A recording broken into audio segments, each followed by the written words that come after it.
BBC Nepali सेवाको बिहानी पखबाट विनिता दाहालको नमस्कार। आज कार्यक्रममा नेपाली कामदारलाई रोजगारीमा लैजान विभिन्न देशहरूले शर्तहरू राखिरहँदा नेपाल के गर्दैछ? डिप्लोमेटिक च्यानलबाट त्यो देशको पोलिसीको विषयमा स्पष्टगत धारणा आएपछि मात्रै नीतिगत निर्णय लिने हो, त्यसमा चाहिँ छलफल सक्छ जस्तो लाग्छ। ओलिम्पिक खेल्न जान लाग्दा तपाईँको लक्ष्य के छ? लक्ष्य भनेको चाहिँ ट्रेनिङ गरिसके, म्याचहरू खेलिसके, अझै त्योभन्दा गएर राम्रो गरेर आउँछु भन्ने नै हो। सुटिङ खेलाडी कल्पना परियार र नेपाल सहितका देशका पर्यटक माथिको प्रतिबन्ध जर्मनीले हटाउँदै। तर सबभन्दा पहिला आजका प्रमुख विश्व समाचार। सञ्जीव गिरीबाट समाचार सुन्नुहोस्।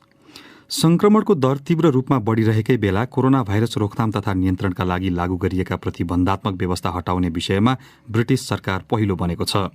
अबको 2 सातामा इङ्ल्यान्डमा सामाजिक दूरी कायम गर्ने र मास्क लगाउनुपर्ने नियम हटाइने अपेक्षा गरिएको छ।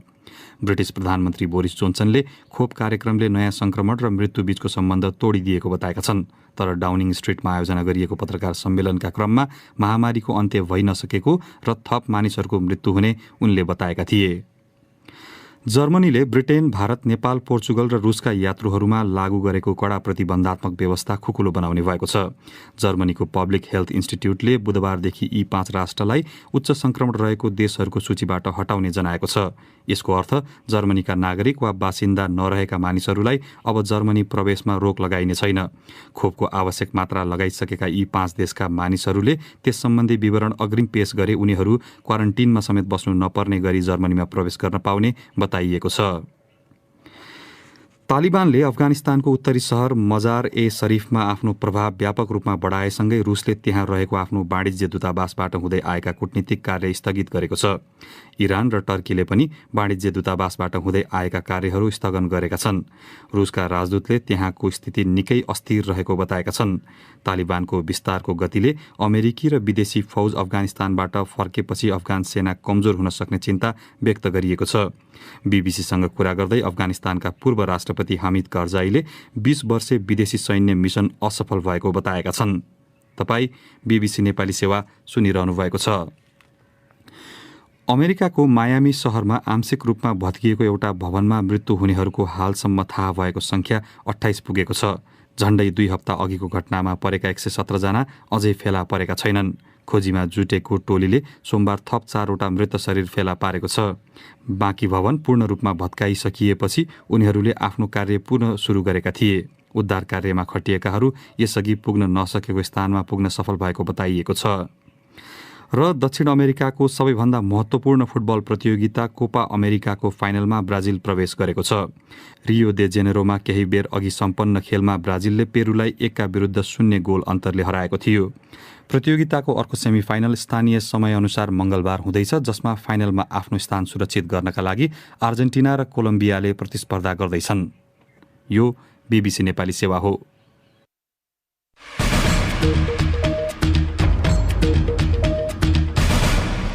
बिहानी पखमा तपाईलाई स्वागत छ।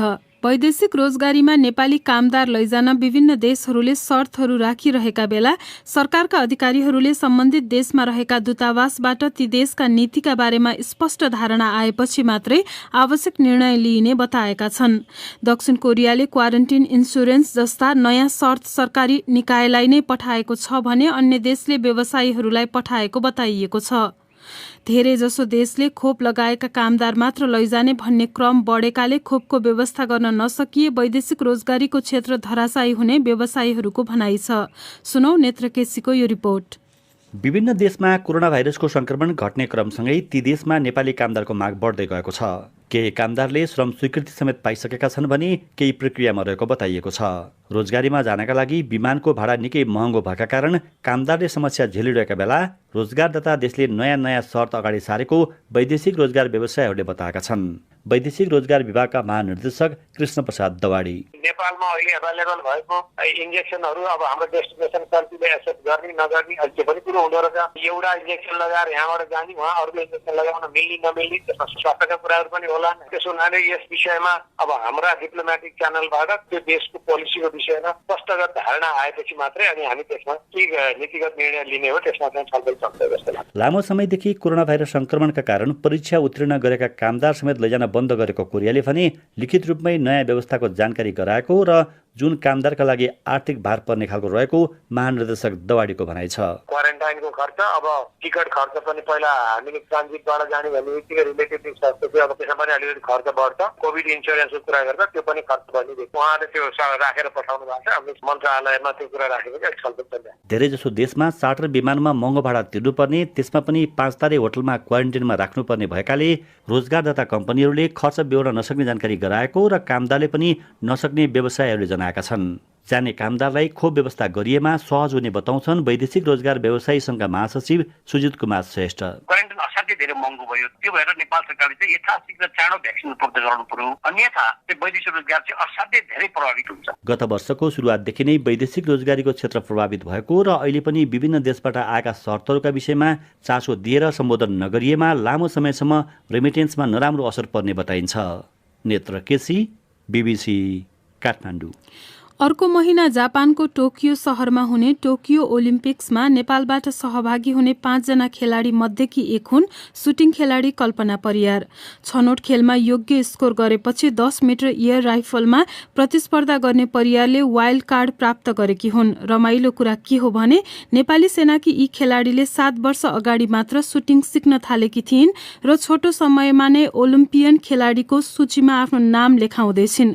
उनै परियारलाई हाम्रा खेल संवाददाता निरञ्जन राजवंशीले सुरुमा सोधेका छन्, ओलिम्पियन खेलाडीको रूपमा देशको प्रतिनिधित्व गर्न पाउने अवसरलाई कसरी लिनुहुन्छ? ओलम्पिक गेम त अब कसरी बयानै गर्न नसक्ने कुरा भयो। ओलम्पिक खेल्न जाँदैछु भन्दाखेरि त मलाई त अहिले पनि हुन्छ नि सपना पुरा हुँदैछ भन्दाखेरि अब न्युजमा आउँदाखेरि चाहिँ अब त्यो जति खुसीको दिन चाहिँ सायद थिएन होला अरू दिन। कसरी थाहा पाउनुभयो तपाईँले? व्यक्तिबाट थाहा पाएको चाहिँ कोभिडको दोस्रो खोप लगाउन जाँदाखेरि छाउनीमा लगत्तै बेलुका न्युजमा आएपछि चाहिँ अनि थाहा भयो। वाइल्ड कार्डको लागि धेरै खेलाडीहरूले प्रयास गर्नु भएको छ, तपाईँ वाइल्ड कार्डको लागि छनौट हुनुको कारण चाहिँ के हो? हाम्रो चाहिँ अब अरू गेमको जस्तो वेट एजले खेल्ने गेम होइन, हाम्रो चाहिँ अब निशाना हान्ने गेम भइहाल्यो। त्यसको लागि चाहिँ हामीले एउटा स्कोर मिट गर्नुपर्ने हुन्छ। दोहा कतारमा लास्ट हाम्रो ओलम्पिकको क्वालिफाइङ गेम थियो, त्यसमा चाहिँ हामीले 590 क्रस गरेपछि चाहिँ क्वालिफाइङ हुन्छौँ। त्यसमा चाहिँ मैले 613.9 हानेको थिएँ, त्यही स्कोर मिट गरेरै ओलम्पिकको लागि सिलेक्ट भएको। टोकियो ओलम्पिकमा तपाईँको लक्ष्य के? लक्ष्य अब अरू इन्टरनेसनल गेमहरू त धेरै खेलियो, तर ओलम्पिक त मेरो फर्स्ट गेम हो, त्यही भएर चाहिँ अब सबै कुरा त मलाई थाहा छैन, अब ओलम्पिक गेम कस्तो हुन्छ कसरी हो। तर अब लक्ष्य भनेको चाहिँ अहिले यत्रो ट्रेनिङ गरिसकेँ, यत्रो म्याचहरू खेलिसकेँ, अझै त्योभन्दा गएर राम्रो गरेर आउँछु भन्ने नै हो। तपाईँको अहिलेसम्मको राम्रो नतिजाहरू त्यही अस्ति दोहामा खेल्नु भएको 613 पोइन्ट हो। त्यसपछिको हाम्रो नेपालमा भएको साग गेममा 614.5 थियो र प्लस अस्ति भर्खरै भएको एसियन अनलाइन गेममा 670.5 थियो। कतिसम्मको लक्ष्य राख्नु भएको छ यो ओलम्पिकमा? फिक्स त भन्न सकिँदैन, त्यही पनि अझै मैले यो खेलेको गेमहरू भन्दा अझै राम्रो स्कोर चाहिँ मिट गरेर आउँछु भन्ने सोचेको छु। त्यसको लागि तपाईँको तयारी के कहाँ कसरी भइरहेछ? पहिले फर्स्टको कोभिडको यो लकडाउनमा चाहिँ हाम्रो ट्रेनिङ अफै भएको थियो, त्यसपछि प्लस अहिले यो दोस्रो लकडाउनमा चाहिँ हाम्रो प्रशिक्षणमा के बाधा आएको छैन। हामीले चाहिँ रेगुलर ट्रेनिङ गरिरहेको छौँ, यहीँ सातो बाटोमै सुटिङ रेन्जमै ट्रेनिङ गरिरहेको छौँ। हामीलाई अब बस्नलाई पनि एकदम राम्रो सुविधा अहिले चाहिँ अब हाम्रो बानेश्वरमा एभरेस्ट होटलमा राखिरहनु भएको छ। बस्न आउन जान खान सबै चिज ट्रेनिङदेखि लिएर हरेक चिज हामीलाई चाहिने चाहिँ सबै चिज अहिले पुरा भएको छ। अब यसपालि त फेरि यो कोभिड-19ले गर्दाखेरि अब स्वास्थ्य सुरक्षाको पनि धेरै विषयहरू आइरहेछ होइन? स्वास्थ्य सुरक्षा सम्बन्धी व्यवस्थापन चाहिँ कस्तो भइरहेछ नि यहाँ चाहिँ? हाम्रो ट्रेनिङ भने चाहिँ एक आपसमा नजिक भएर गर्नुपर्ने ट्रेनिङ होइन। सुटिङ भनेको त आफ्नै हतियार आफ्नै रेन्ज, त्यसमा अब हामी 2 जना मात्रै खेलाडी छौँ, 1 जना कोच, 3 जना मात्रै, त्योभन्दा अरूलाई आउन जान अलाउड छैन त्यहाँनिर। त्यही भएर एकदमै सेफ तरिकाले चाहिँ हामी ट्रेनिङ गरिरहेको छ। अनि सुन्छु यो तपाईँको प्रशिक्षणको लागि बन्दुकको पनि समस्या छ होइन? सङ्घमा पनि त्यो समस्या छ भने सुन्ने, त्यो चाहिँ के भइरहेछ? त्यसमा चाहिँ अब बिचमा अलिकति थोरै भएको थियो। अब म आर्मीको खेलाडी भएकोले चाहिँ मैले पहिलेदेखिकै त्यही गनले खेलिरहेको भएर मेरो स्कोर पनि त्यही गनबाट अलिकति राम्रो थियो। त्यो कारणले गर्दा चाहिँ मलाई चाहिँ त्यही गनले खेल्ने इच्छा भएकोले चाहिँ त्यो गन बिचमा आर्मीको भएको हुनाले बिचमा लानु भएको थियो। प्लस फेरि म आर्मीकै खेलाडी भएँ र मेरो सङ्घको प्रेसिडेन्ट सरहरूले चाहिँ पहल गरेर फेरि त्यही गन ल्याइदिनु भएको छ। गनको प्रब्लम छैन मलाई अहिले। ओलम्पिकलाई चाहिँ कसरी स्मरणीय बनाउने भन्ने योजना छ नि तपाईँको? स्मरणीय बनाउन चाहिँ अब एउटा चाहिँ अब यो परेकोले म एउटा स्मरणीय भइसकेँ, प्लस अब उहाँ गएर चाहिँ कतै घुमेर या कसैलाई भेटेर त्यो भन्दा पनि म उहाँ गएर पनि आफ्नै नहुने स्कोरलाई त्योभन्दा नि अझै राम्रो स्कोर बनाएर चाहिँ हुन्छ नि टपमा बसेर टप स्कोर गरेर आएर चाहिँ स्कोर गर्न सक्छ। उनी थिइन् टोकियो ओलिम्पिक्समा सहभागी हुन लागेकी सुटिङ खेलाडी कल्पना परियार साथी निरञ्जन राजवंशीसँग कुरा गर्दै। अब एउटा अन्तर्राष्ट्रिय प्रसङ्ग। जर्मनीले कोभिडका कारण युके र नेपालसहित अन्य 3 राष्ट्रका यात्रुहरूमा लगाएको प्रतिबन्ध हटाउँदैछ। पोर्चुगल, रूस र भारतका नागरिकहरूमा समेत लागू गरिएको प्रतिबन्ध बुधबारबाट हटाइने भएको हो। बीबीसी विवरणमा आधारित रिपोर्ट सुनौ सञ्जीव गिरीबाट। पूर्ण रूपमा खोप प्राप्त गरिसकेका मानिसहरू जर्मनी पुगेपछि क्वारेन्टिनमा समेत बस्नु नपर्ने बताइएको छ। खोप नलगाएका मानिसहरूले भने 10 दिनसम्म क्वारेन्टिनमा बस्नुपर्नेछ। तर उनीहरूले 5औं दिनमा परीक्षण गर्दा नतिजा नेगेटिभ आए क्वारेन्टिनबाट बाहिरिन पाउनेछन्। हालसम्म यी 5 राष्ट्रहरूलाई डेल्टा भेरिएन्ट र डेल्टा प्लस भेरिएन्ट फैलिएका कारण भाइरस भेरिएन्ट एरियाजका रूपमा वर्गीकरण गरिएको थियो। उक्त भेरिएन्ट सुरुमा भारतमा पहिचान भएको थियो। जर्मनीका नागरिक र बासिन्दाहरूमाथि प्रतिबन्ध लागू नगरिएको भए पनि उनीहरू जर्मनी प्रवेश गर्दा 14 दिन क्वारेन्टिनमा बस्नुपर्ने व्यवस्था गरिएको थियो। यी 5 राष्ट्रहरूलाई अब हाई इन्सिडेन्स एरियाज अर्थात् संक्रमितहरूको संख्या अझै उच्च रहेको देशका रूपमा वर्गीकृत गरिने एक निकायले जनाएको छ। ब्रिटिस प्रधानमन्त्री बोरिस जोन्सनले आफ्नो देशमा कोभिड सम्बन्धी नियमहरू जुलाई 19 तारिकबाट हटाउने आफूहरूले अपेक्षा गरिरहेको पुष्टि गरेको केही घण्टामा जर्मनीले प्रतिबन्धात्मक व्यवस्थाहरू खुकुलो पार्ने बताएको हो। सञ्जीव गिरी। बिहानी पखको अन्तिम विषय। वीरगञ्ज स्थित कारागारमा रहेका करिब 1000 कैदी बन्दी मध्ये झण्डै आधा जसो लागू औषध सम्बन्धी कसुरमा पक्राउ परेकाहरू छन्। निषेधाज्ञाको समयमा पनि कारोबारीहरू सक्रिय रहेको प्रहरीले जनाएको छ। लागू पदार्थ आयात र निर्यातमा पर्सा र छेउछाउका ग्रामीण भेगका नाका प्रयोग गर्ने गरिएको अधिकारीहरू बताउँछन्। लागू पदार्थको कारोबार र दुर्व्यसनमा खास गरी युवाहरू बढी पक्राउ पर्ने गरेको प्रहरीको भनाइ छ। वीरगञ्जबाट माधुरी महतोको रिपोर्ट। वीरगञ्ज कारागारका उपसचिव जेलर कृष्ण गैरेले कारागारमा हाल 1000 जति कुल कैदी बन्दी रहेकोमा लागू औषधका मुद्दाका कैदी बन्दीको अवस्था बारे बताउँदै भने लागू औषध भनेर स्वदेशीमा चाहिँ 331 जना, विदेशी लागू औषधको यो कैदी बन्दीहरू चाहिँ 98 जना, 400 जना भन्दा नि बढी कट्यो। पछिल्लो वर्षमा चाहिँ यो अलिकति बढेको देखियो। हालसम्म लागू औषध बेचबिखनमा मात्र नभई लागू औषधको दुर्व्यसनको मुद्दामा समेत अधिकांश युवाहरू नै संलग्न रहेको पर्साका प्रहरी नायब परीक्षक ओम प्रकाश खनालले बताए। 16 देखि 25 वर्षको उमेर समूहका मानिसहरू अत्याधिक मात्रामा हुनुहुन्छ र त्यस्तै 26 देखि 35 वर्षको पनि लगभग बढी नै संख्या देखिन्छ। लागू औषधको कुलतमा लागेपछि ओसार पसार बेचबिखन युवा समूह नै देखिन्छ। निषेधाज्ञाको समयमा यस्ता वस्तुको माग झनै बढ्ने र महँगो मूल्यमा बिक्री गर्न पाइने भएकाले कारोबारी झन सक्रिय भएको हुन सक्ने प्रहरीको अनुमान छ। प्रहरी नायब परीक्षक ओम प्रकाश खनाल।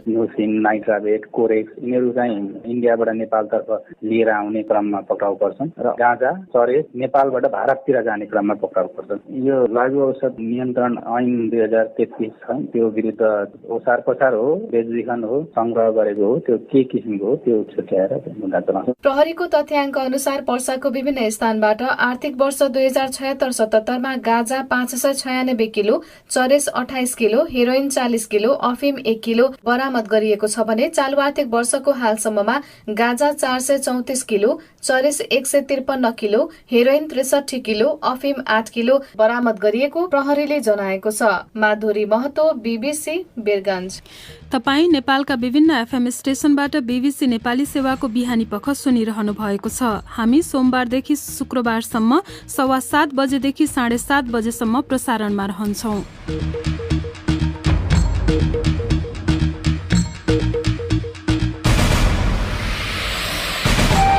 हवस् त, यसका साथै बीबीसी नेपाली सेवाको बिहानी पख यही सकिन्छ। बेलुकी 9:15 बजे साँझ पख लिएर हामी फेरि उपस्थित हुनेछौँ। त्यस बेलासम्मका लागि हामी सबैलाई बिदा दिनुहोस्। नमस्कार।